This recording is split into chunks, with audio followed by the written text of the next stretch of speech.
Some questions are so small they can pass through a life like a match struck in the dark. Have you eaten? Is one of them.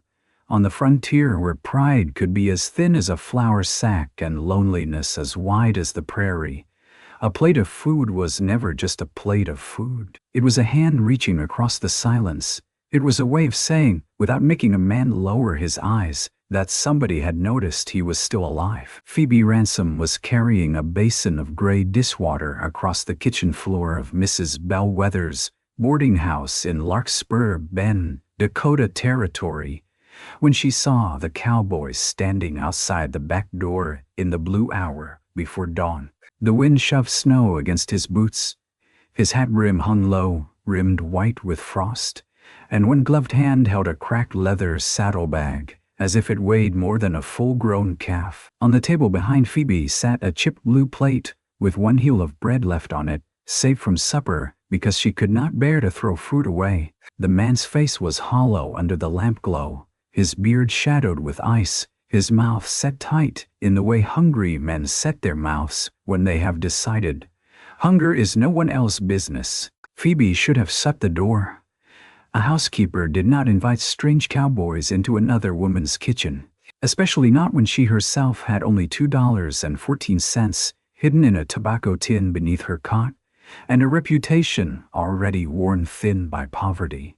Instead, she shifted the basin against her hip, opened the door wider, and asked, "Have you eaten?" The man looked at her as if she had spoken in church during prayer. For a moment, there was only the hiss of the stove, the hard rattle of sleet against the window, and the smell of old coffee burning at the bottom of the pot. The cowboy's eyes moved past her to the table, not greedy, not bold, only unwilling in their want. "No, ma'am," he said. His voice was low and rough from cold. He did not step in. Snow gathered on his shoulders. He stood there like a man waiting for a verdict. Phoebe set the basin down. Water sloshed over her apron and darkened the faded cotton, but she did not look at it. "Then come in before you freeze the hinges off." He hesitated, and that told her more than a dozen confessions might have. He was not drunk. He was not careless.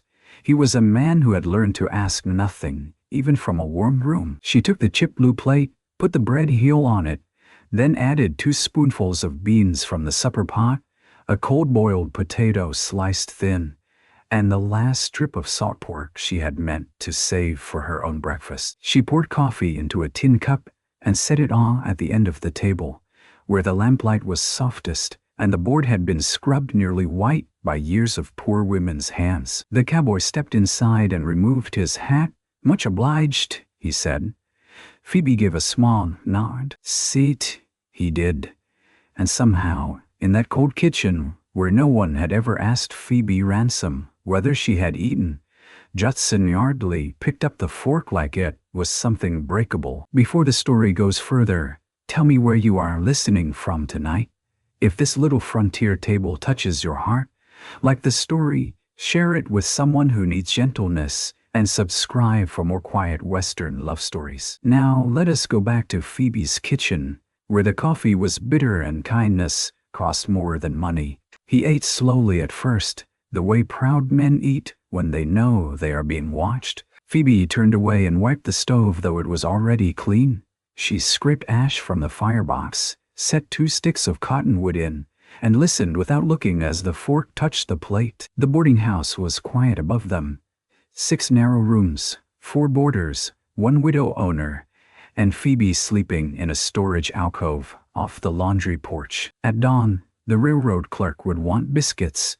The seamstress from St. Paul would complain the coffee was weak. Mrs. Bellwether would count eggs and sigh loudly enough for Phoebe to know one was missing.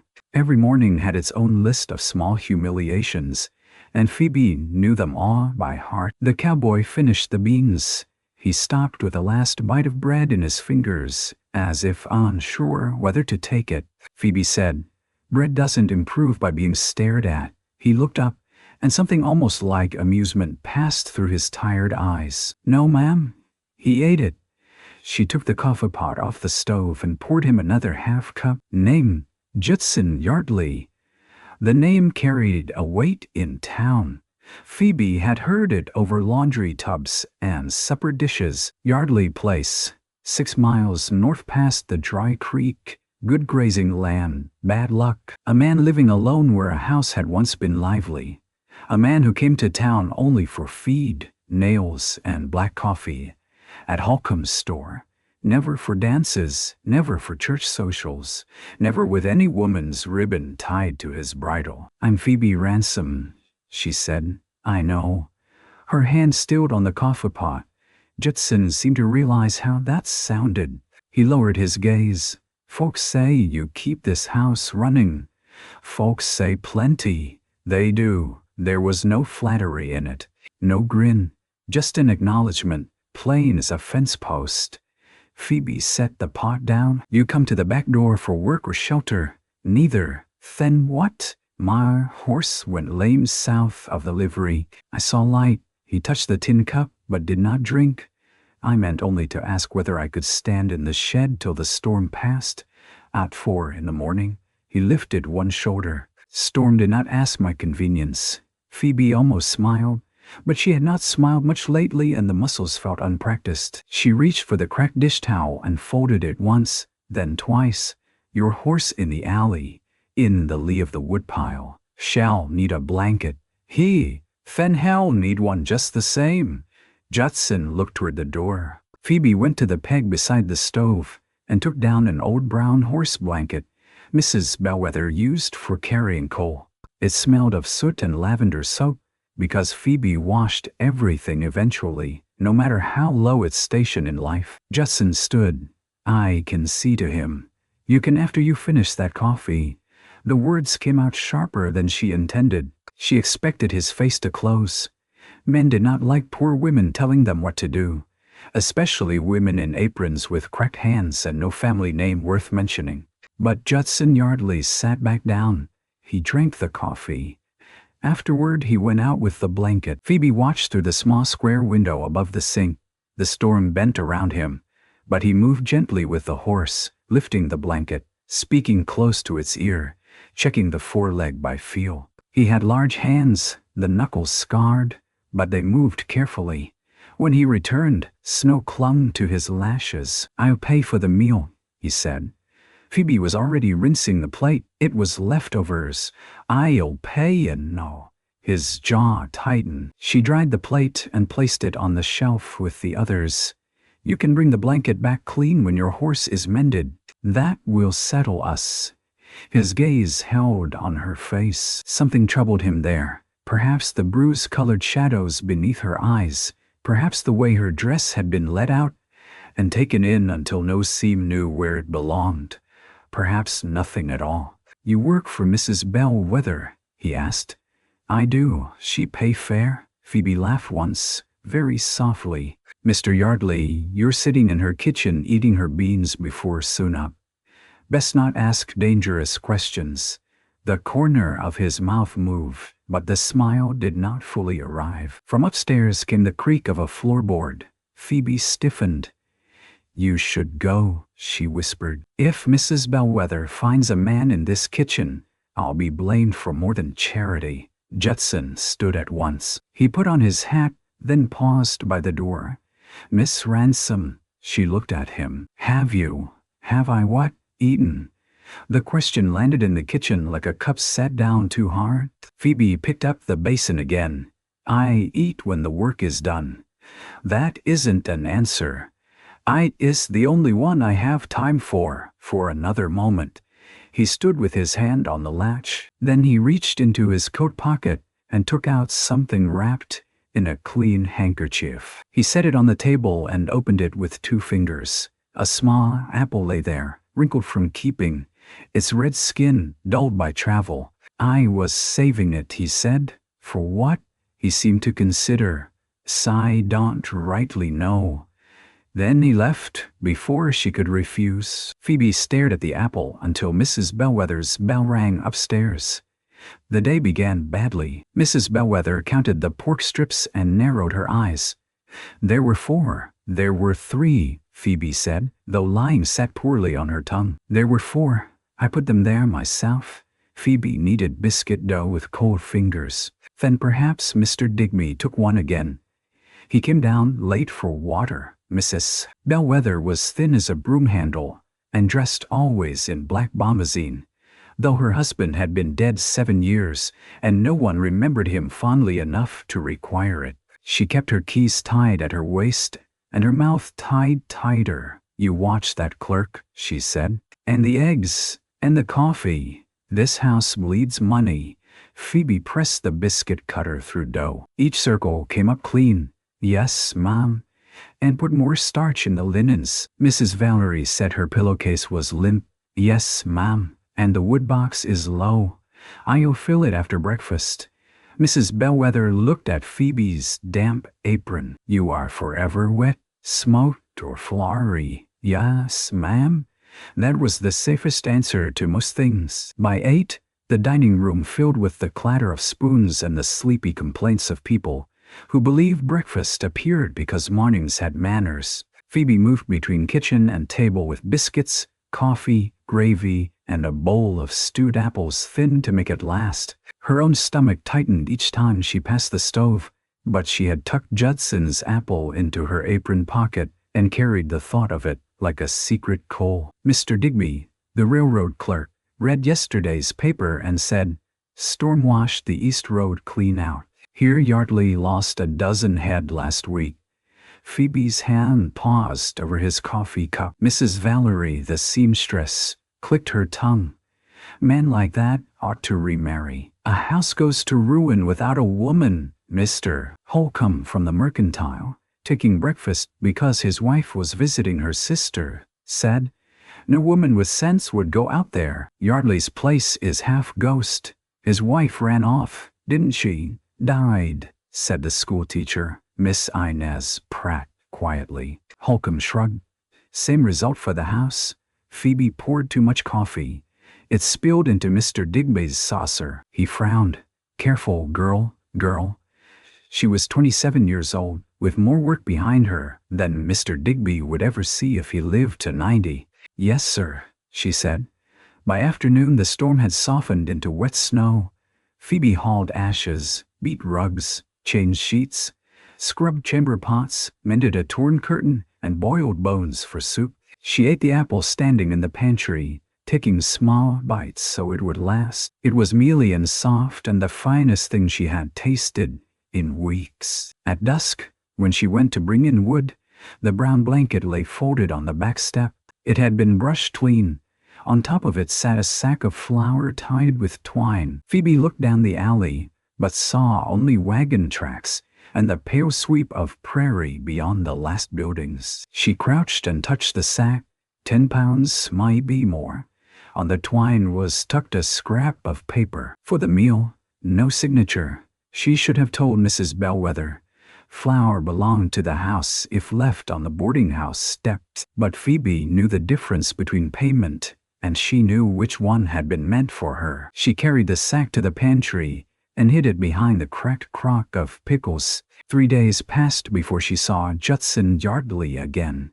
He came to town in late afternoon, riding a dark bay with one white sock and a careful step. Phoebe saw him from the dining room window while shaking crumbs from a tablecloth. He dismounted before Holcomb's Mercantile and stood a moment with his hand on the saddle, looking at nothing in particular. Men greeted him with nods that did not ask him to join them.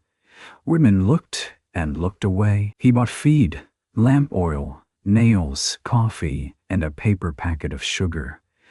Phoebe knew because Holcomb's boy delivered part of the order to the livery and bragged about it while eating cold biscuits at the kitchen door. Yardley paid in coin, the boy said. Old Holcomb nearly kissed him. Phoebe scraped dough from the board. Mr. Holcomb would charge for the kiss. The boy laughed so hard he nearly choked. That evening, when Phoebe took Scraps to the alley for the stray yellow dog that limped behind the boarding house, Judson was there, tightening the cinch on his pack horse. She stopped. "You waiting in alleys now, Mr. Yardley?" He turned, and the yellow dog hid behind her skirt. "No, ma'am. I was leaving by way of one. Most folks use the street. Most folks like being seen." There it was again, that dry edge in his voice. Not quite humor, not quite bitterness. Phoebe set the scrap pan down for the dog. Your horse mended well enough. Good. He looked toward the kitchen door, then back at her. Mrs. Bellwether know about the flour? No. Will that trouble you? Only if you ask more questions. He nodded once, accepting the boundary as if it were a fence line. The dog nosed the scraps. Judson watched it eat. He yours? No. He belongs to whoever leaves bone. That's so? Seems a fair arrangement. Judson reached into his coat and took out another apple. This one fresher, with a shine still on it. He held it out, but not close enough to force her. Phoebe folded her arms. You make a habit of paying debts in produce? No. Then why? He looked embarrassed, and it changed his whole face. Made him younger, though he was perhaps 35. You looked hungry. Phoebe's pride rose fast. That is a rude thing to say to a woman. Yes, Ma, and if I were hungry, it would not be your matter. No, Ma'am, and I do not take charity from men who hide in alleys. He lowered the apple. The dog finished the scraps, sat hopefully between them. Phoebe looked at the apple, then at Judson, then at the dog. With a sigh, she took it, broke it in half with her thumbs, kept one half, and gave the other to the dog. Judson watched the dog chew. That animal eats better than I did last Wednesday. You should have come sooner. The words slipped out before she could stop them. His eyes lifted. He climbed Phoebe's neck. For the blanket, she said quickly. You should have brought the blankets sooner. I did? Well, good. He put on his gloves. Good evening, Miss Ransom. Good evening, Mr. Yardley. He mounted and rode into the falling dark, slow past the mercantile, past the church with its white steeple and cold bell, past the schoolhouse where smoke leaned from the chimney. Phoebe stood in the alley until the yellow dog pressed against her ankle. That night, while the boarders slept, Phoebe sat on her cot beneath the laundry shelf and turned a letter over in her hands. It was 6 months old, folded soft from reading. The paper had come from her younger sister, Lila, in Yankton, written in a slanting hand that tried to sound cheerful and failed. Dear Phoebe, I'm sorry to ask again. The baby coughs at night, and Mr. Peel says I cannot stay past March unless I pay what is owed. I know you have little. I know you always had little. But if there is anything at all, even $5, it might keep us until I can sew steady again. Do not go hungry for us. I mean that. Do not do it. Your loving sister, Lila. Phoebe had laughed when she first read that line. Do not go hungry for us.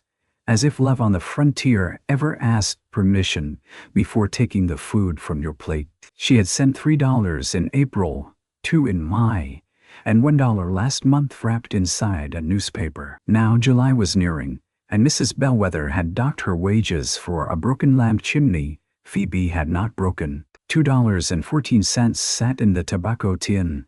Lila needed 5.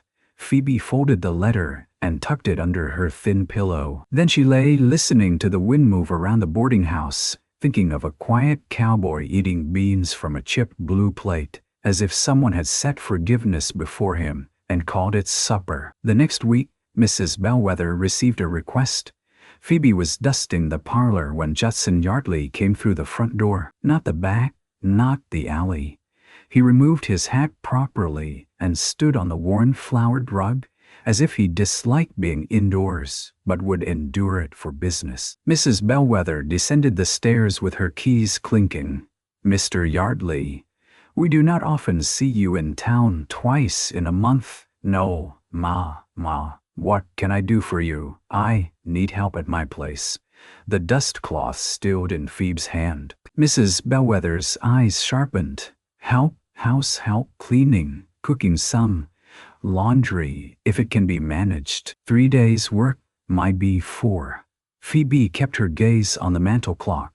Mrs. Bellwether said, There are women who take day work. I'm asking whether Miss Ransom can be spared. The parlor went very quiet. Phoebe felt the silence crawl across her skin. Mrs. Bellwether looked from Judson to Phoebe and back again. Miss Ransom is employed here. I'll pay her wages for the days and pay you for the inconvenience." Phoebe turned. "Mr. Yardley." Mrs. Bellwether raised one hand. "How much?" Judson named a sum that made Phoebe's breath catch. "Too much, far too much for laundry and cooking. Enough to send Lila $5 and still keep something for herself. Enough to buy new stockings before winter. Enough to make Mrs. Bellwether's eyes gleam." "4 days," Mrs. Bellwether said. "She returns Saturday evening. Friday, if the work is done." "Saturday," Mrs. Bellwether repeated. Judson looked to Phoebe. "It's your say." No one ever said that to her. Not about work. Not about where her body would stand from sun up to dark. Not about whether she might go into a lonely man's house 6 miles north and risk every tongue in town. Phoebe gripped the dustcloth. "What sort of work?" His answer came after a pause. "The house has been shut in places. I need the kitchen made decent." Something in the way he said kitchen told her this was not about clean shelves alone. Mrs. Bellwether sniffed. "She can scrub anything. She is very good at making old things appear less unfortunate." Phoebe lifted her chin. "I'll go." Judson's shoulders eased, but only slightly. Mrs. Bellwether began speaking of terms, propriety, transportation, and payment in advance. Phoebe heard little of it. Her mind was already packing 2 dresses, apron, comb, Lila's letter, her mother's thimble, and a little Bible with a cracked brown cover that had traveled with her from Illinois after the fever took her parents. At dawn the next morning, Judson arrived with a wagon.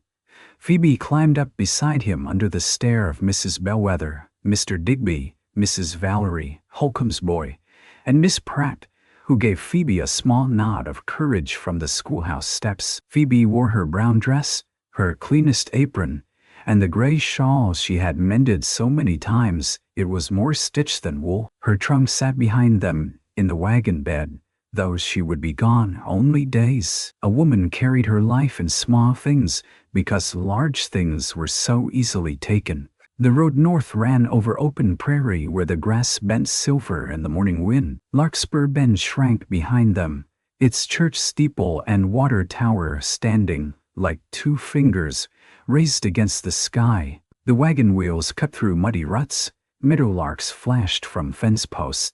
Far off, cattle moved like dark burrs across the land. Judson drove with steady hands, saying little. Phoebe was accustomed to silence.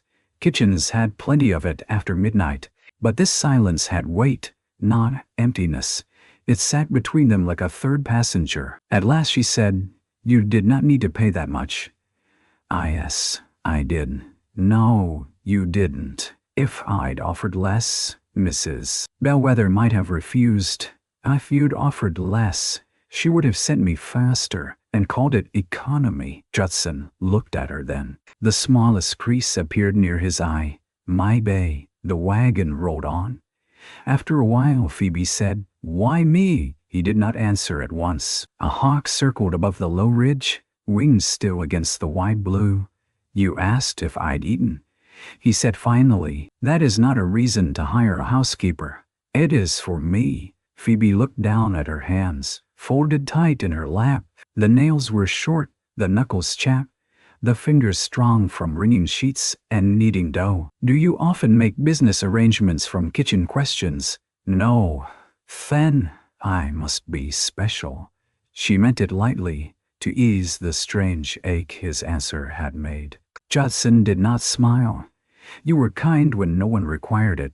Phoebe turned her face toward the prairie so he would not see what those words did to her. The Yardley place appeared just before noon, tucked behind a line of cottonwoods near a shallow creek. It had once been handsome. Phoebe could see that even from the road.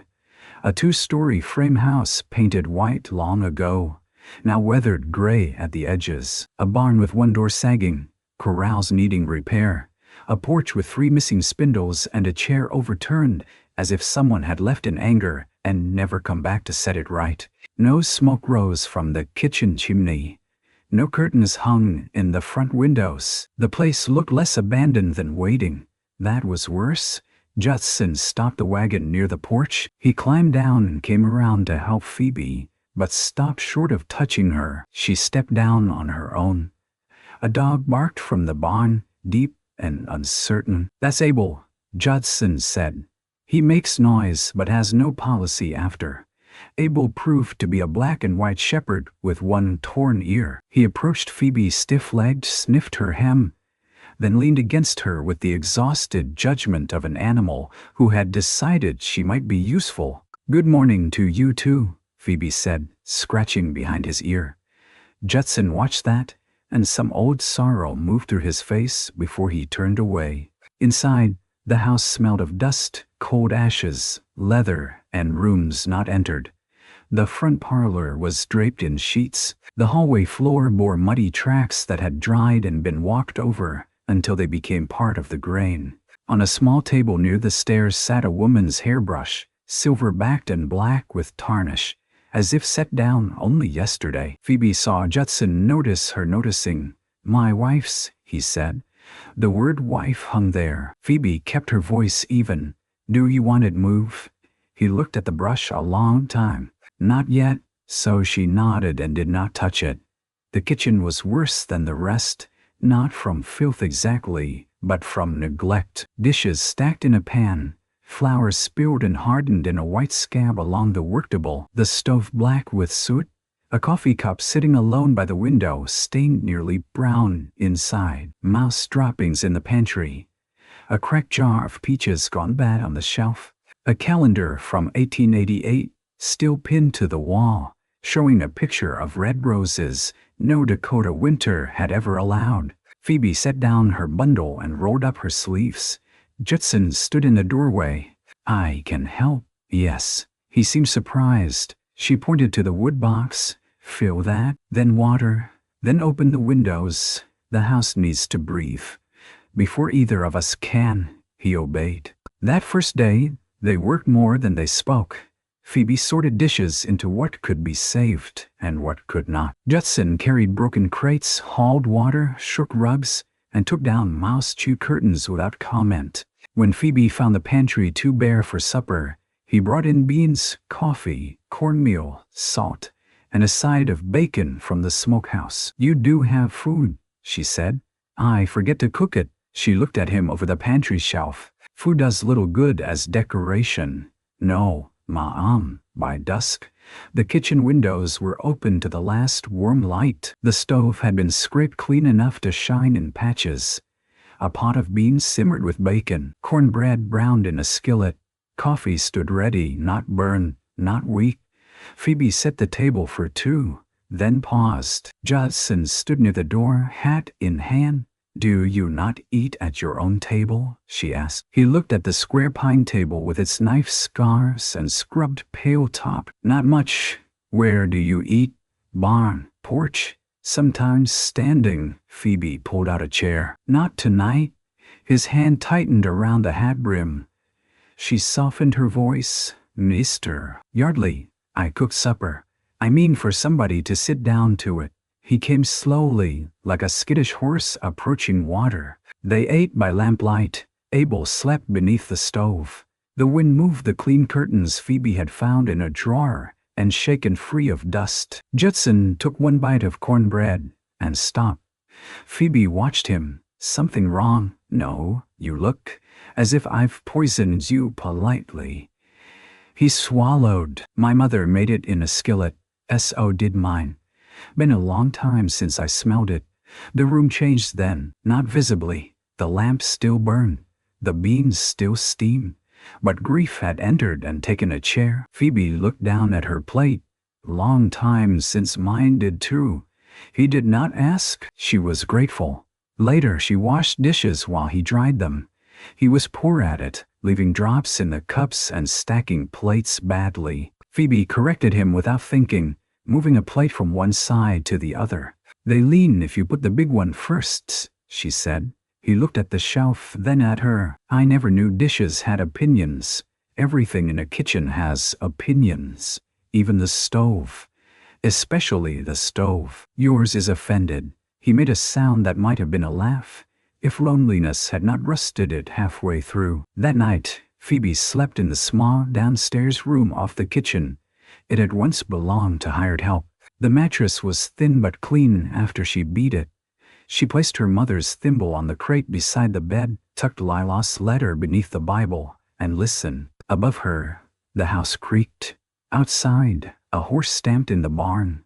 Somewhere down the hall, Judson moved once, then not again. Phoebe dreamed of her mother's kitchen in Illinois, of rain on a shingled roof, of a table where there had once been enough chairs for all of them. In the morning, she woke before dawn and found Judson already in the yard splitting wood. His shirt clung damp to his back despite the chill. Each swing of the axe was clean and hard, more punishment than chore. Phoebe made coffee and biscuits. When he came in, she set a plate at his place. He stood dripping sweat and saw it. "You don't have to feed me before I ask," he said. "I know." He washed at the basin and sat. The first bite disappeared faster than pride could restrain it. So began the days at Yardley. Phoebe scrubbed the kitchen ceiling and found it yellow beneath the soot. She boiled linens, patched chair seats, scoured the pantry, and through open rooms the house had kept shut like bad memories. Judson repaired the porch steps, fixed the pump handle, nailed the barn door true, and brought her eggs from a flock of hens that had gone half wild near the shed. The house resisted at first. Dust rose from every corner. Hinges complained. A raccoon had nested in the summer kitchen. The stove smoked until Phoebe took apart the pipe and cleaned a bird's nest from it. But by the third day, the kitchen smelled of yeast and wood smoke instead of old ashes. The windows shone. The table was clear. Coffee waited in the morning and Judson came to it. Not eagerly, never that, but he came. On Thursday evening, rain began, soft and steady, turning the yard dark. Phoebe made chicken stew from an old hen Judson apologized for killing. She hadn't laid in months, he said, as if explaining a crime. Then she found her calling. He looked at the pot. Seems a hard calling. Most useful ones are. They ate while rain tapped the roof. After supper, Judson brought a small wooden box into the kitchen and set it on the table. "I found this in the tack room," he said. Phoebe wiped her hands. "Am I meant to guess? It was my boy's." She became still. Judson opened the box. Inside lay a red wooden horse with one painted eye rubbed away, a tin whistle, 2 marbles, and a little pair of knitted mittens stiff with age. Phoebe did not reach for them. Some objects were not meant for other hands until invited. "What was his name?" she asked. "Caleb." The rain kept on. Judson sat down heavily. "Fever took him the winter before my wife died. He was 4. Phoebe's throat tightened. "I'm sorry." He nodded once, but the words had gone somewhere too deep to retrieve. After a while, he touched the red horse. "Clara kept his things in the kitchen a while. Said she liked to feel he might come running in. Then she moved them room by room until I found them in the tack room after she passed." "Clara was your wife?" "Yes." Phoebe waited. "She didn't run off," he said. "I never thought she did. Folks talk." "They do?" "She died in childbirth." "Baby too." His fingers closed around the horse, not lifting it. "There are losses a house can survive, and there are losses that teach it to stand empty."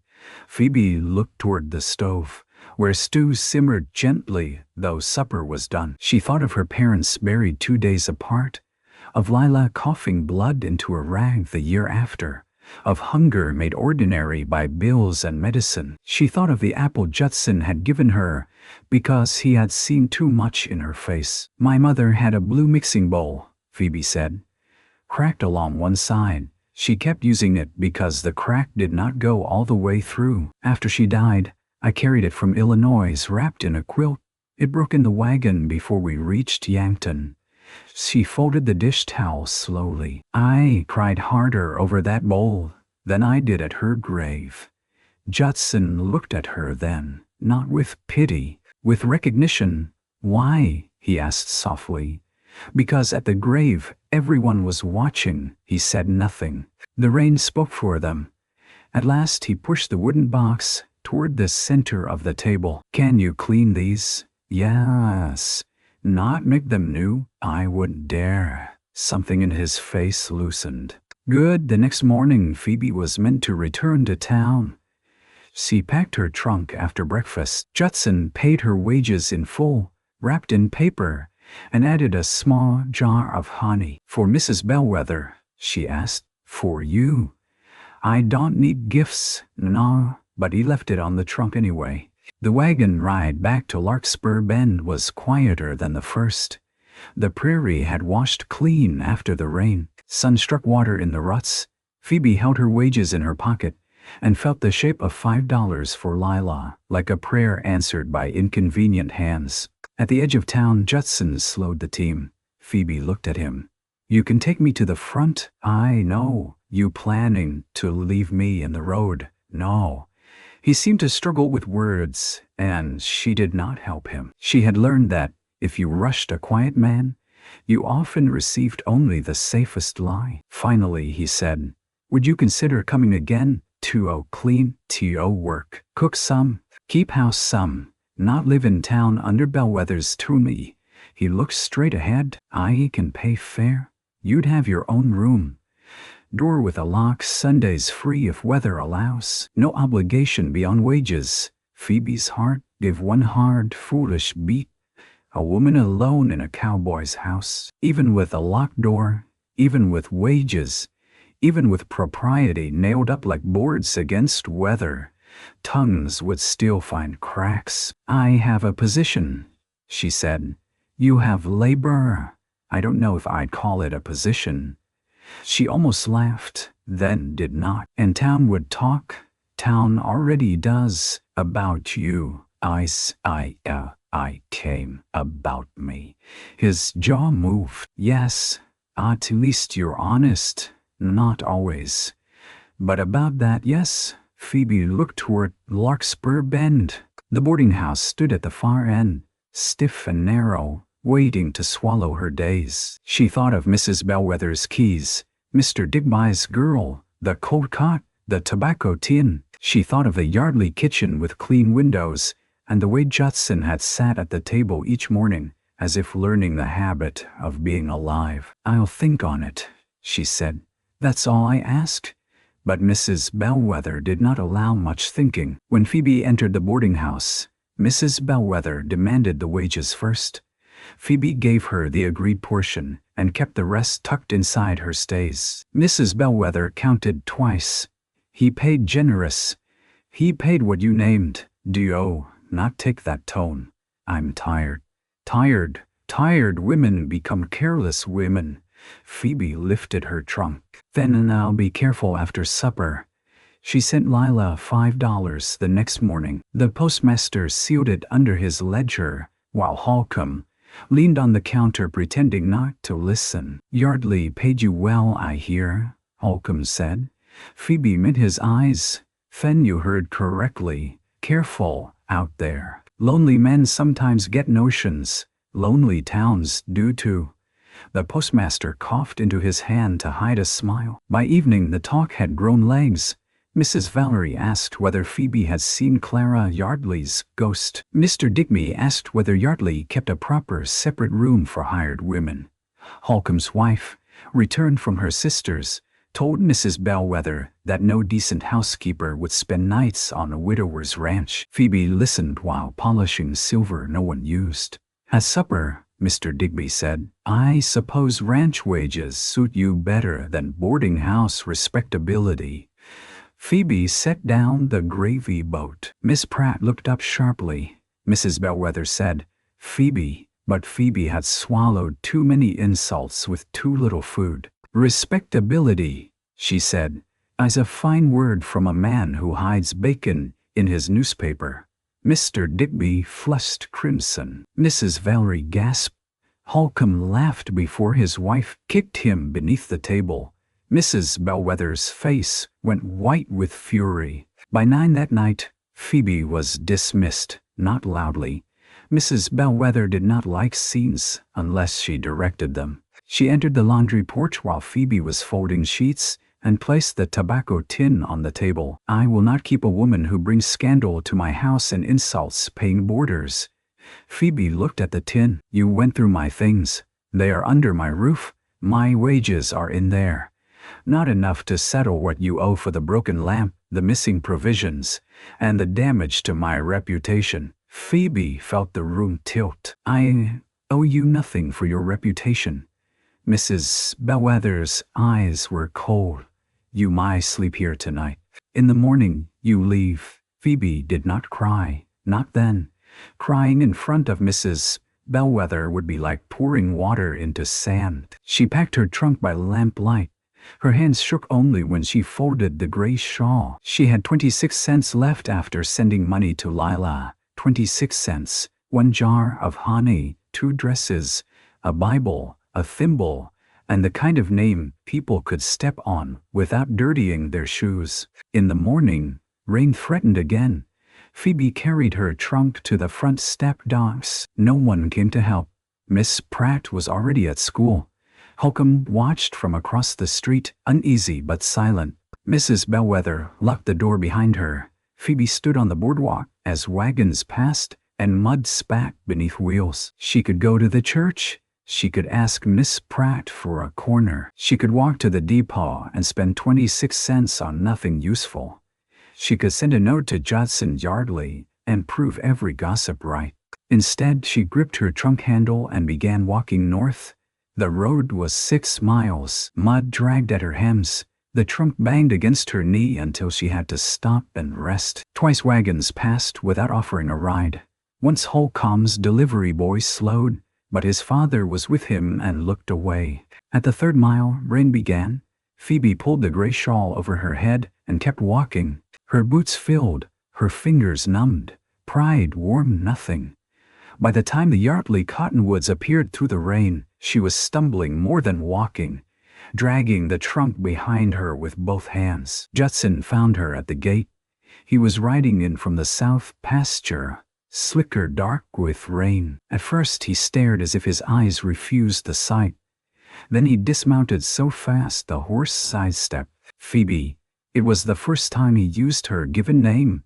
She hated that she noticed. I was dismissed, she said, because if she did not speak plainly, she might fall apart. I did not come for charity. You offered work. If the offer stands, I'll take it. If it doesn't, I'll rest a minute and go on. He took the trunk from her hand. She held on. Miss Ransom, he said quietly. Let go. I can carry my own things. I know. The rain ran down his face. He did not tug. He simply stood there, one hand on the trunk, waiting until her fingers opened. Then he said, Come home. Not come inside. Not come to the house. Come home. Phoebe looked at him through rain and exhaustion. That is a dangerous word. Yes, you shouldn't use it lightly. I didn't. She began to cry then, silently and angrily, which was the only way she knew. Judson did not touch her. He lifted the trunk, took the horse's reins, and walked beside her through the gate at the pace her weary feet could manage. That night, Phoebe slept behind a locked door in the little room off the kitchen. Judson had carried in extra quilts and left them folded on the chair. He had heated water and set it outside her door without knocking again after she answered the first time. He had cooked supper badly, burned bacon, hard beans, coffee strong enough to float horseshoes, and set a plate for her at the table. She ate every bite. In the morning Phoebe rose before him and made biscuits. When Judson entered the kitchen, hair damp from washing at the pump, he stopped at the sight of 2 plates, 2 cups, butter softened near the stove, and coffee kept warm under a folded cloth. Phoebe looked at him, steady despite the bruise of yesterday. Have you eaten? She asked. His face changed. No, he said. Then sit. He did. After that, the Yardley place began to alter in ways too small for town gossip and too large for Judson to ignore. A hook appeared by the door for his coat, and he used it.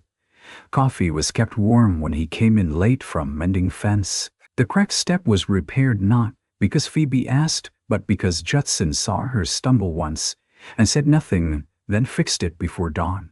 A row of beans sprouted near the kitchen fence after Phoebe turned soil with a broken-handled hoe. The hens began laying in boxes instead of under wagons because she bribed them with scraps and patience. Clean curtains went up in the kitchen, made from flour sacks, bleached in the sun. Judson brought home a rocking chair from the shed, repaired one arm, and set it near the stove. "For mending," he said. Phoebe ran her hand over the smooth new peg. "I can mend at the table. Now you can mend there." It was not a declaration. It was not romance as songs told it. It was a chair placed where warmth lived. At night they sometimes spoke. Not every night. Some evenings, Judson was too tired and Phoebe too weary. Some evenings, rain or wind filled the house so completely that words seemed unnecessary. But slowly, over dishes and darning, over coffee poured after supper, pieces of them came into the open. Phoebe told him of Lila, of the baby who coughed, of the wages sent away before they ever warmed her pocket. Judson listened with his elbows on the table and his hands clasped. "You should have said," he told her. "So you could do what? Help. There are men who think help buys them rice." His eyes darkened. "I am not those men. I'm learning that." He accepted it like both compliment and caution. Judson told her of Clara in fragments. Clara laughing at a goat on the porch, Clara painting the kitchen chairs yellow, then crying because she hated the color when it dried, Caleb hiding biscuits in his pockets, the baby grave beside the creek. The winter after, when Judson ate only because Abel learned to steal food from the pantry and drag it to him. Phoebe did not say sorrowful things just to fill silence. She only sat with him in it. One night, when thunder rolled far off and the lamp smoked low, Judson said, "I was angry at God for leaving me a table and taking everyone who sat at it." Phoebe threaded her needle. "My anger is what grief wears when it has to go outside." He looked at her for a long moment. Then he said, "You talk like someone who learned the hard way. So do you." That was all. Outside pressure returned in the form of a letter. It came tucked under the door of Holcomb's Mercantile, delivered by a rider from the county seat and carried to the Yardley place by Miss Pratt herself on a Saturday afternoon. Phoebe saw the schoolteacher riding up in a borrowed buggy and went to the porch, wiping flour from her hands. Miss Pratt looked troubled. "Phoebe." Mr. Yardley Judson came from the barn, hammer in hand. The letter bore the mark of the Dakota Prairie Bank. Judson opened it. Phoebe watched his eyes move over the page and felt cold gather before he spoke. "What is it?" she asked. "No, do. I thought the land was yours." "Most is. North pasture is under note. I borrowed after Clara died. Bad winter. Lost cattle. Paid what I could," Miss Pratt said softly. "Mr. Wexler has been pressing several ranches. He's coming Monday." Phoebe knew Horace Wexler. Everyone did. Banker's suit, banker's smile, banker's soft hands resting on other people's ruin. "How much?" Phoebe asked. Judson folded the letter. "Enough." That meant too much. On Monday, Wexler arrived in a polished buggy with Holcomb beside him, and Mrs. Bellwether's nephew, Edgar Pike, riding behind. Edgar had once asked Phoebe to walk with him after church, then called her proud when she refused. He was narrow-faced and soft-voiced, the sort of man who enjoyed injury more when it could be done politely. Phoebe watched from the kitchen window as Judson met them in the yard. She could not hear at first, only see Wexler's smooth gestures, Holcomb's uncomfortable shifting, Edgar's smirk. Then the wind turned. "Not a matter of sentiment," Wexler was saying. "The bank has extended patience beyond reason." Judson stood still. "I can pay half after the fall sale.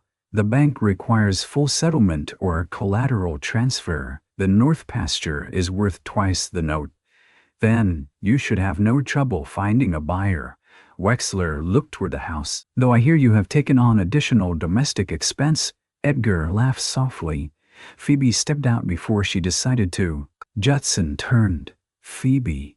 She came down the porch steps, apron clean, hair pinned, face calm. "Mr. Wexler, Mr. Holcomb." Edgar tipped his hat. Miss Ransom, or is it Mrs. Yardley, in all but name? Judson moved one step. Phoebe spoke first. Careful, Edgar. That tongue of yours is too small to survive much biting. Holcomb choked. Wexler's mouth thinned. We are discussing business.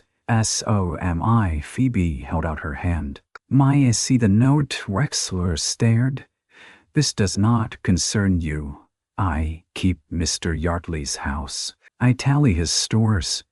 I know what comes in and goes out better than any man standing here. May I see it? Judson looked at her, then gave her the letter. Phoebe read slowly. Numbers had once frightened her until poverty taught her that every cent had a face. She saw interest, fees, a penalty added in March, another in May, a charge for filing. This penalty, she said. What is it? Wexler adjusted his cuffs. Late payment. It says payment was made April 2nd. Received late. The postmark says March 29th. Wexler's eyes cooled. Phoebe looked at Holcomb. You handled that payment. I remember because you told Mr. Digby the bank was slow as molasses. Holcomb rubbed his jaw. Might Eve, did you or did you not? He glanced at Wexler. I suppose I did. Phoebe tapped the page. Then the April penalty is wrong. And if that is wrong, the May interest calculated from it is wrong too. Edgar sneered. Since when does a housekeeper read bank paper? Phoebe looked at him. Since men who can read it use that as permission to cheat those who cannot. The yard went still. Wexler's smile disappeared. Mr. Yardley, I suggest you control your employee. Judson's voice came quiet and hard. No, Wexler blinked. Judson stepped beside Phoebe, not in front of her. She stands where she chooses. Something warm and fierce moved through Phoebe, but she kept her eyes on the note. Wexler took back the letter. You have until the end of the month. Corrected amount, Phoebe said. His nostrils flared. Corrected, Judson repeated. After they left, dust hanging behind the buggy like a bad thought, Phoebe's knees weakened. She gripped the porch rail. Judson took the hammer from where he had dropped it. You just made an enemy. I had so few, I thought to collect another. He did not laugh. She looked at him. You should have told me about the note. You had enough burdens. That is a foolish kind of kindness. I know. Do you? He looked toward the north pasture, where wind moved over grass he might lose. I am learning. That evening, they sat at the table long after supper. Phoebe made columns on brown paper. Cattle likely to sell, eggs, butter, garden produce, repair costs, bank balance. Judson watched her figure. You cipher fast, he said. My father kept accounts for a mill. He taught me before he taught my brothers. Said numbers did not care whether hands were soft. Smart man, he was. They worked until the lamp burned low. The total remained short. Judson leaned back. I can sell the mares. No, they'd bring enough. They are bred. Sell them now and you cut next year's legs from under you. Then I sell part of the herd. You need the herd. I need the land. Phoebe rubbed her brow. There's the silverback brush. Judson's face closed. Regret touched her immediately. I'm sorry. No, I shouldn't have. It has value. It was Clarice. He stood and walked to the hall. Phoebe heard the small table drawer open. He returned with the tarnished brush in his hands. She loved this thing, he said. Said it made her feel like a lady when everything else made her feel like a hired man in skirts. Phoebe's chest ached. Then don't sell it. Judson set the brush on the table. She's gone. That doesn't mean everything she touched must go. His eyes lifted. You think I don't know that? I live in a house full of touched things. The words struck hard, then faded into shame between them. Phoebe folded the paper. I am trying to help. I know. Then, do not punish me for standing near the wound. He looked away. The next morning he was gone, before breakfast. A note lay beside the coffee pot. Riding south, back by dark. Phoebe read it twice. No apology, no explanation, just absence written in pencil. He did not return by dark, nor by midnight. Phoebe sat at the kitchen table, coffee gone bitter, lamp low, Abel restless at the door. Rain began after 1, hard and cold. By 2, worry had become anger, because anger was easier to stand inside. At dawn, Judson rode in leading 2 mares. Phoebe opened the door before he reached the porch. "You sold them." His face was gray with exhaustion. "1, you said mares?" "1 mare. 1 saddle." "Your saddle." "I have another, the cracked one. It holds." She stared at him. "You would rather sell the work from under yourself than speak plainly to me." He removed his hat. Water dripped from the brim. "I needed to do something. We were doing something. It wasn't enough. So you left." His jaw tightened. "I came back." There was the line, small and less than it meant. "I came back," as if every sorrow in him had once left or been left, and returning was the only vow he knew how to make. Phoebe's anger faltered, but fear stood behind it. "I cannot build a life out of guessing," she said. The word life startled them both. Judson looked at her. Hope, raw and unwelcome, moved across his face before he lowered it. "No," he said. "You can't." He stepped inside, set a folded packet of money on the table, and went back out to the barn. Phoebe stood alone in the kitchen with the packet between her and the breakfast she had not cooked. For the first time since coming to Yardley, she thought of leaving. Not because she wanted to, because wanting to stay had become dangerous. Town could shame her. Wexler could ruin Judson. Judson could retreat into silence and take her heart with him. Lila still needed help. Phoebe knew hunger, debt, work, insult. She did not know how to survive hope if it proved false. By noon she had packed her trunk. She told herself she would go to Miss Pratt, work at the school perhaps, sew, scrub, anything with walls that did not hold a dead woman's hairbrush and a living man's sorrow. She was lifting the trunk when Judson appeared in the doorway. He looked at the trunk, then at her. "Where? Town. Why?" "Because I am becoming necessary in a house where I have no name." He flinched. Phoebe kept going because if she stopped, she would soften. "Because you asked me to stand beside you in front of bankers, but shut me out when fear comes. Because I know how you take your coffee and where Caleb's red horse sits and which Hinge cries in the pantry. But I do not know whether I am housekeeper, friend, scandal, or fool." Judson stood very still. She reached for the trunk handle. He crossed the room and set his hand on the trunk lid. "Not on her, on the leaving." "Don't go," he said.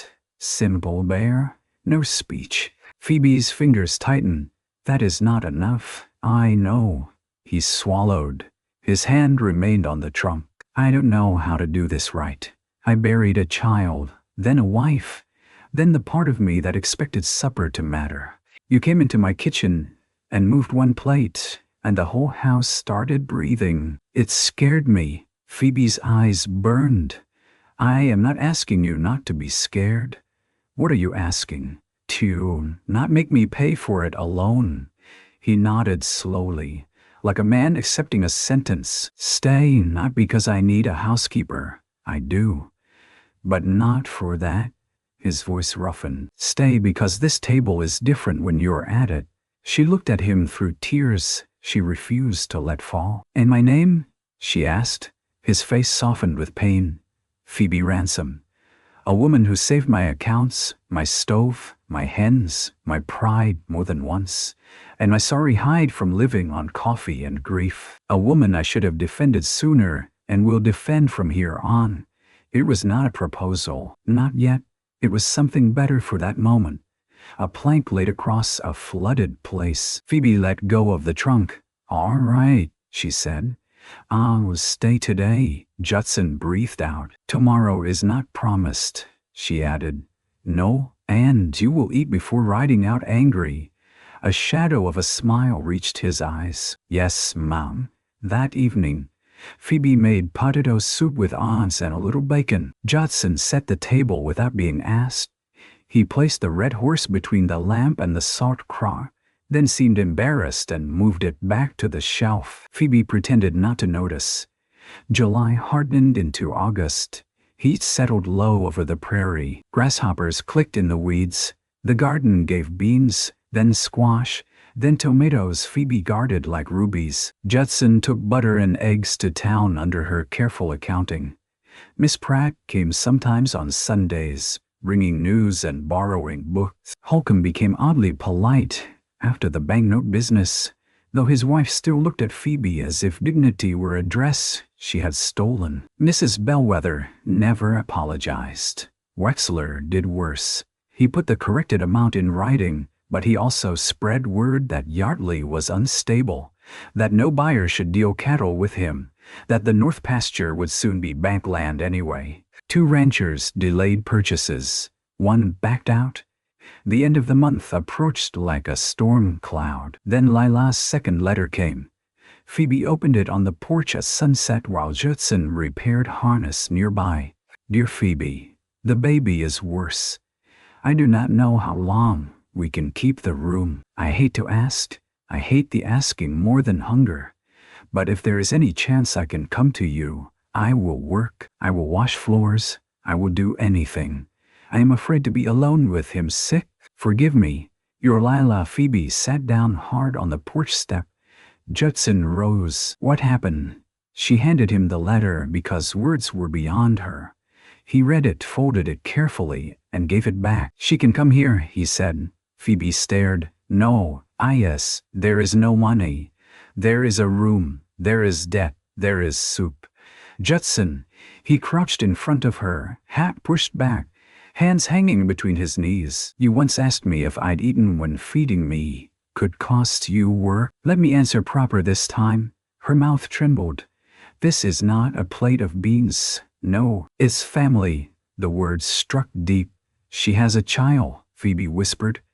Then we'll need more milk. She might be ill too. Then we'll need the doctor. You cannot save everyone who comes to your table. His eyes held hers. No, but I can make room for the ones you love. Phoebe covered her face with a letter.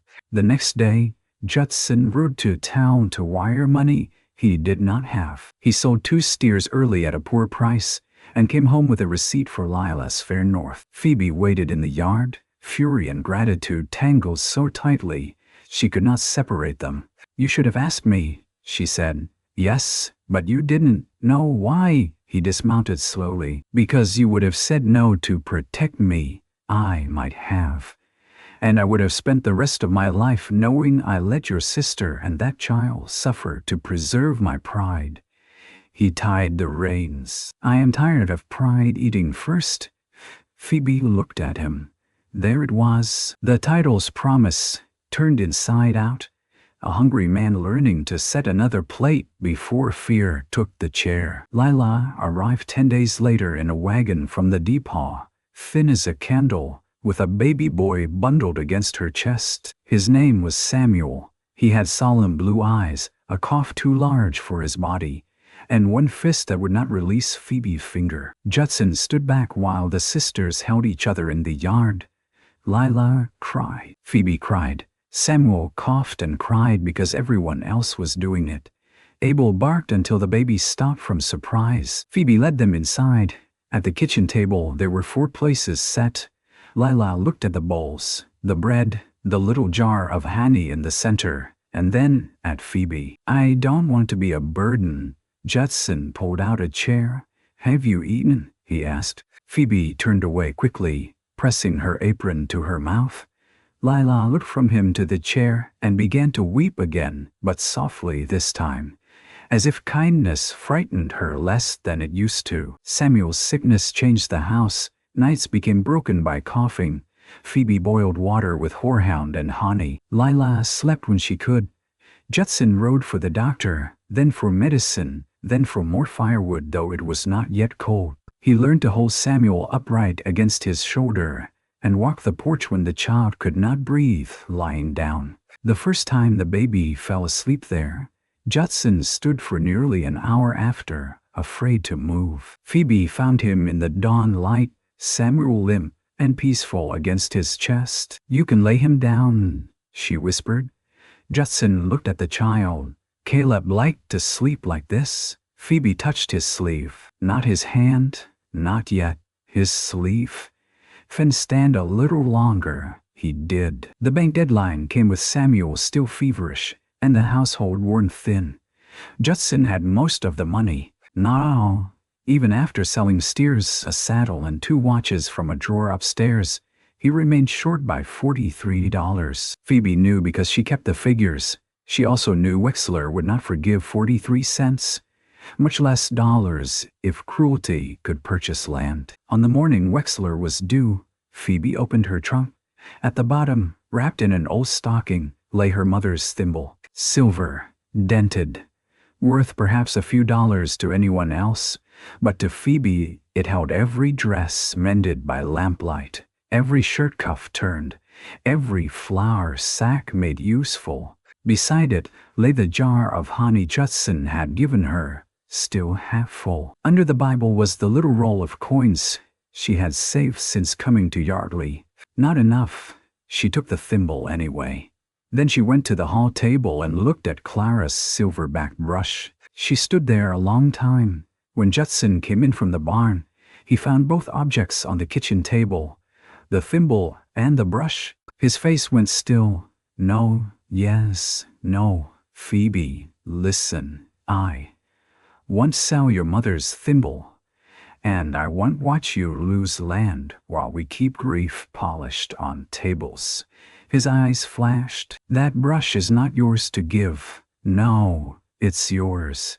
Just as the thimble is mine." Her voice shook, but she kept it firm. "We are both being asked what the past is worth and what the living need." He looked wounded, angry, afraid. Phoebe stepped closer. "I am not asking you to forget Clara. I am asking you to let her brush feed the house she once loved." Judson's hands curled. Before he could answer, a buggy sounded in the yard. Wexler had come early. He entered with Edgar Pike and the sheriff, Tom Arlen, a decent man made uncomfortable by legal paper. Holcomb came too, perhaps from guilt, perhaps curiosity. Lila sat in the corner with Samuel asleep in her arms, pale but breathing easier. Wexler removed his gloves. "Mr. Yardley, I trust we can settle this without unpleasantness." Judson laid the money packet on the table. "What I have," Wexler counted, slowly, short by 43. "Then the note is not satisfied." Phoebe placed the thimble beside the money. "This has value." Wexler glanced at it. "Sentiment rarely appraises high." Judson's voice hardened. "Careful." Phoebe reached for the brush. Judson caught her wrist, not hard, but with anguish. Their eyes met. In that moment Phoebe saw the whole war in him. The dead asking not to be abandoned, the living asking not to be sacrificed, the lonely man at the back door, the cowboy who had not known how to sit at his own table, the father who had put a red horse on a shelf because a child's memory deserved the kitchen. Judson released her wrist. Then he picked up the brush himself. "This too," he said. Wexler's mouth curved, touching.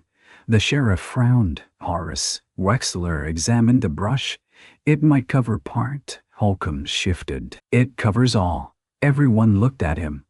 Holcomb cleared his throat. "My wife has 1/2 the quality she paid 30 for in St. Paul. That one's better. With the thimble and coin, it covers." Wexler's eyes narrowed. "You are not an appraiser." "No," Holcomb said. "I sell goods. I know what things fetch." Edgar stepped forward. "This is foolish. The bank doesn't want trinkets. It wants land." Judson looked at him. "There it is." The sheriff's face darkened. "Horace, is this collection or seizure?" Wexler snapped. "It is lawful recovery." Phoebe spoke quietly. "Then recover lawfully. Take the payment. Wexler stared at her with dislike so clean it almost shone. Edgar smiled. A housekeeper gives commands like a wife. But without the ring, it sounds common. Judson moved before anyone could stop him. He did not strike Edgar.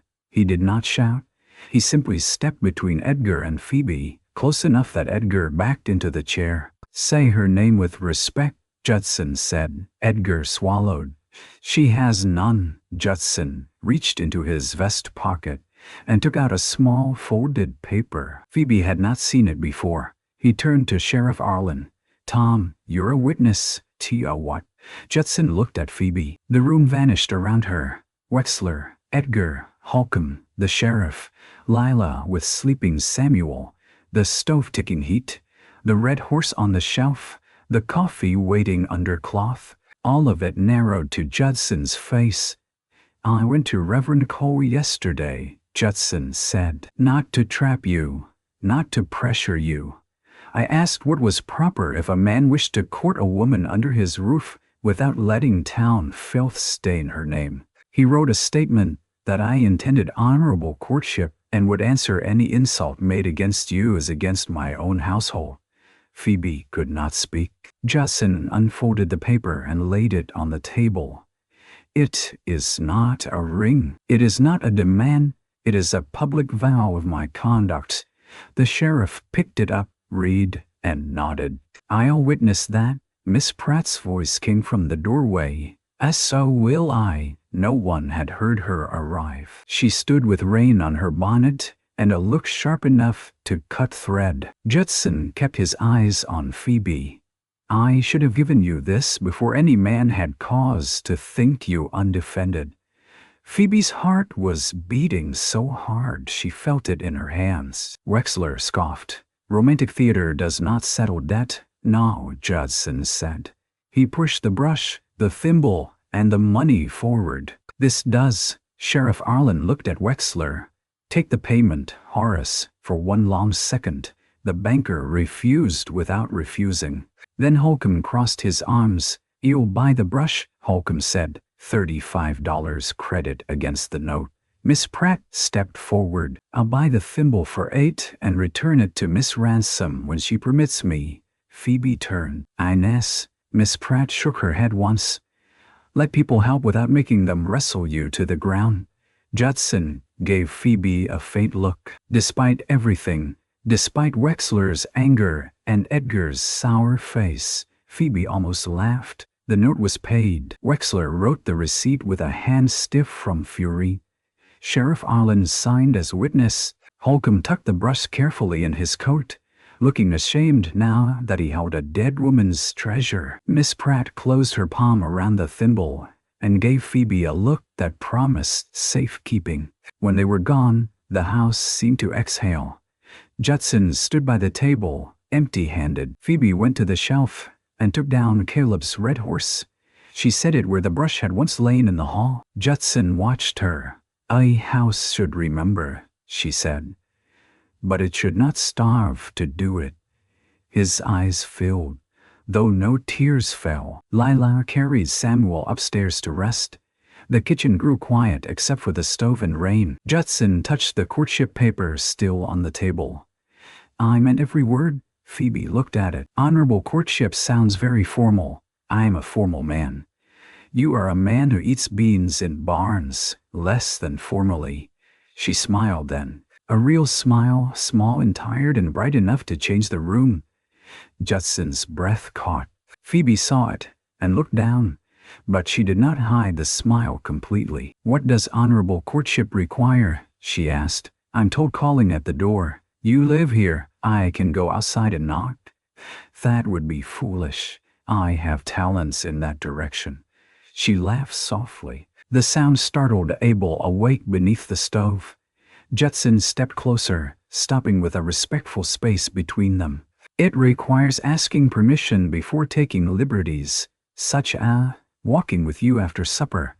Phoebe folded her arms. Around our own yard? If permitted, she pretended to consider. The yard is muddy, yes, and the company is stubborn, yes, and supper is not yet cooked. His eyes warmed. "Have you eaten?" The question returned to them, changed by awe it had carried. Hunger, pride, kindness, debt, family, love not yet named but already working with sleeves rolled up. "Not yet," Phoebe said. "Then I'll peel potatoes." "You peel too thick." "I learn." Yes," she said. "You will." He did. Autumn came golden over Dakota Territory. The North pasture remained Yardley land. The bank turned its attention elsewhere after Sheriff Arlen made certain Wexlers corrected accounting, became a matter of public memory. Edgar Pike left town for work in Fargo, and was not missed, except by his aunt, who missed having someone to agree with her. Mrs. Bellwether sent no apology, but one morning a crate of linens arrived at the Yardley place, with a note requesting laundering at a fair rate. Phoebe read it aloud at breakfast. Judson said, "No." Phoebe said, "Yes." He looked wounded. Phoebe, "Ati twice the rate." Lila laughed so hard Samuel laughed too, without knowing why. Samuel grew stronger. The cough loosened and left him thin but lively. He followed Abel underfoot, fed hens with more enthusiasm than accuracy, and learned to say Jot before he could say Judson. The first time he did, Judson went out to the barn and stayed there long enough for Phoebe to understand some joys hurt before they healed. Lila took in sewing from town. Miss Pratt came for Sunday dinners.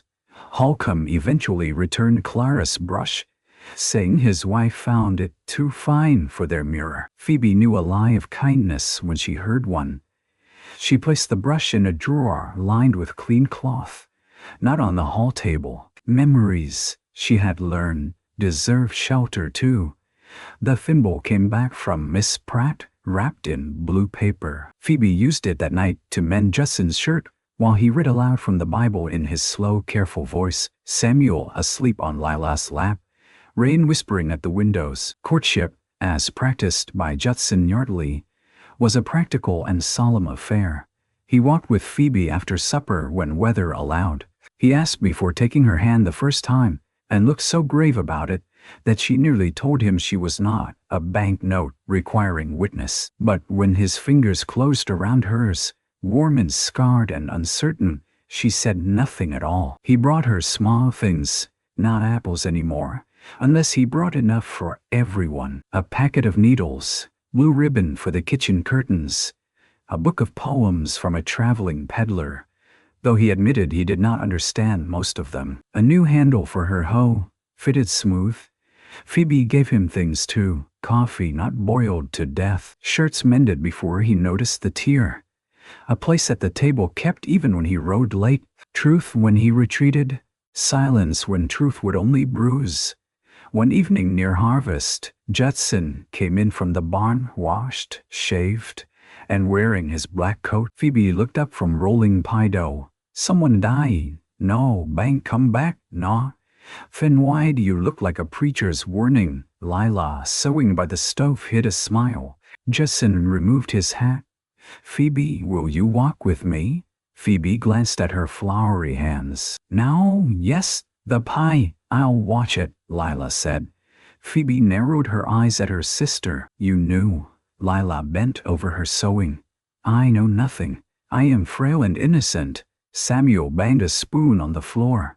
Judson held the door. Outside, the air smelled of cut hay and cooling earth. Sunset burned low over the prairie, turning the creek to copper. The repaired fence ran straight along the pasture. The garden stood tired but fruitful. From the kitchen window came lamplight, soft and gold, with Lila's shadow moving behind the curtain. Judson and Phoebe walked to the cottonwoods, where the small graves rested beneath a wooden rail he had rebuilt that summer. Caleb Yardley, Clara Yardley, infant daughter unnamed but not unloved. Phoebe stood beside him. Judson held his hat in both hands. "I loved her. I know. I love them still. I know." He turned to Phoebe. "And I love you." The words were quiet. No thunder, no music, no grand sweep of prairie wind. Just a man who had once nearly frozen at a back door, telling the truth beside the dead, where lies could not stand. Phoebe's eyes filled. Judson continued, voice rough, not because you filled an empty chair. You didn't. You made room for all that was here, and still found a place for yourself. You asked if I had eaten, and I have been learning ever since what it means to be fat. Phoebe pressed her fingers to her mouth. He reached into his coat pocket and drew out a ring, plain gold, worn thin at the back. My mother's, he said. Clara wore her own. This has waited in a drawer a long time. He swallowed. Phoebe Ransom, will you marry me? Not to keep house, not to quiet town, not to pay debt, but to sit at my table, share my name if you want it, keep your own self always, and let me spend whatever years I'm given asking whether you have eaten before pride gets the chance. Phoebe laughed through tears, and the laugh broke into a sob. Yes, she said, but I will still correct how you stack dishes. His face changed then, all the guarded loneliness giving way to something humbled and bright. I expect so, he whispered. He slid the ring onto her finger. It fit a little loose. Phoebe closed her hand around it. From the house came Lila's voice calling, the pie is burning unless love can smell smoke. Phoebe wiped her eyes. Judson looked toward the house. Can it? He asked. No, Phoebe said, taking his hand. Run. They ran. The pie was saved, though browned more than ideal. Judson ate 2 slices and declared the dark edges the best part, which Phoebe called a loyal falsehood. Samuel fell asleep with sticky fingers. Lila hummed over dishes. Abel snored beneath the stove. The red horse watched from the shelf, one painted eye bright in lamplight. They married in October at the little white church in Larkspur Bend. Phoebe wore a dress she and Lila remade from pale blue cotton, with cuffs of lace Miss Pratt contributed from her mother's trunk. Judson wore the black coat and stood like a man facing weather, except his hands trembled when Phoebe came down the aisle. Holcomb's wife cried into her handkerchief. Mrs. Bellwether attended in black and told 3 women the ceremony was plain, which everyone understood to mean it had moved her. Afterward, supper was held at the Yardley place because Phoebe insisted no wedding meal of hers would be served where guests had to wonder whether the cook had eaten. Tables were set in the yard beneath cottonwoods strung with lanterns. There was chicken and beans, biscuits and honey, apple pies, coffee, pickles, potatoes, and a cake Miss Pratt guarded from Samuel until the proper moment. Ranchers came. Town women came. Sheriff Arlen came with his wife. Even old Wexler's clerk came, though Wexler did not. Before the meal, Judson stood at the head of the long table and looked terrified. Phoebe squeezed his hand. Short, she whispered. He nodded. I was hungry once, he said to the gathered neighbors. A woman poorer than me fed me. I have not been poor since, that was all. It was enough. Years later, folks in Larkspur Bend would say the Yardley house was the warmest place north of town. Not grand, not rich, warm. There were always biscuits under a cloth, coffee near the stove, and a chair for anyone who came in from weather with pride, making them foolish. Phoebe kept accounts sharp enough to frighten dishonest men, and a pantry generous enough to comfort honest ones. Judson repaired more than fences. He learned names, listened to troubles, carried flour to widows, and never let a hired hand ride out before breakfast if he could help it. Children did come to that table. Samuel grew tall there, with Lila laughing again as she sewed by the window. Later, Phoebe and Judson welcomed a daughter with dark, solemn eyes, and then a son who hid biscuits in his pockets just as Caleb once had. The red horse stayed on the kitchen shelf, not as a shadow, but as part of the family's keeping. On winter evenings, when snow pressed against the windows and the stove glowed red, Phoebe would sometimes pause with the coffee pot in hand and look at Judson across the table. His hair silvered early at the temples. His hands remained scarred. He still grew quiet when grief passed near, as grief always does. But he no longer ate in barns or stood at doors waiting to be turned away. And every now and then, before she poured his coffee, Phoebe would ask, "Have you eaten?" Judson would look at the full table, at the children drowsing in lamplight, at bread cooling beneath a towel, at the woman who had turned a question into a home. Then he would take her hand and answer, "I have now."